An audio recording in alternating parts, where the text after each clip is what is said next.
Hello guys, so it's a dreaded open-ended question and I thought it'd be easier to go through this on a video instead of typing in the feedback.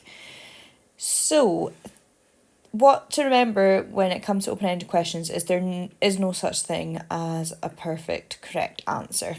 Okay, it's very subjective in terms of what you want to talk about, and really you just need to pick any kind of chemistry that you can relate to the question. So reading through the question, trying to identify what subtopics of the course is related to. So this one is mentioning rate of reaction, so that means that you're probably going to talk about rates. Okay, now there are some other subtopics of chemistry in here, but by the time you've done this you maybe won't have covered them yet. So you could potentially talk about redox because you have got ions in here, but really we were just going to focus on the rates of reaction side of things.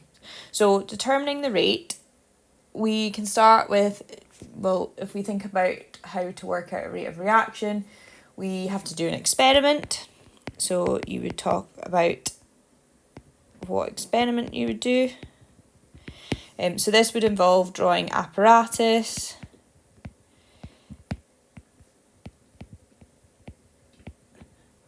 explaining the experimental procedure, so like a method. Okay, you could talk about controlling the variables. That's very important because if you're not controlling your variables, then certain factors could be affecting the rate of reaction. So controlling variables, I mean like keeping the same concentration of acid, same particle size, those sorts of things. If you are repeating the experiment to get an average, which you should normally be doing. In terms of drawing the apparatus, that would be, if you notice this again, reaction produces a gas. Every reaction you usually do for rates at National 5 produces a gas.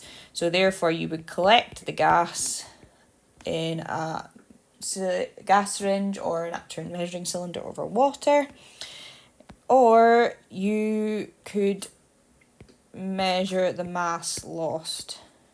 If you've forgotten what these mean, then go back and watch the monitoring the rate of reaction video. It's important that you know what those apparatus setups are because you could be asked to draw them as well. So you talk about the experiment and things. You could then talk about the average rate calculation. So you could write down what the equation is. You could then also talk about how you would interpret results. So what the people normally miss out when they're doing experiments, open-ended questions based on experiments, is they don't add in how you would come to a conclusion from your investigation. So always, if you are answering an open-ended question that's related to an experiment, then always answer the question, how do you form a conclusion? So for example, you could write about how I can't spell when I'm talking, sorry. Conclusion. So you could talk about, for example, here that the faster the carbon dioxide gas is produced, the faster the rate of the reaction would be. You could then mention that once there's no more carbon dioxide being produced, then that's the reaction stopped.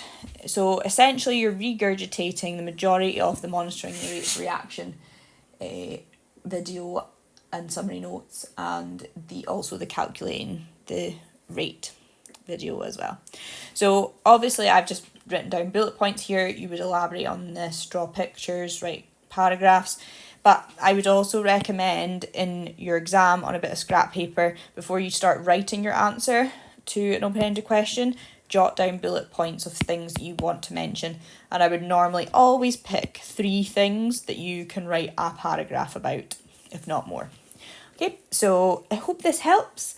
And yeah, don't be scared of open-ended questions.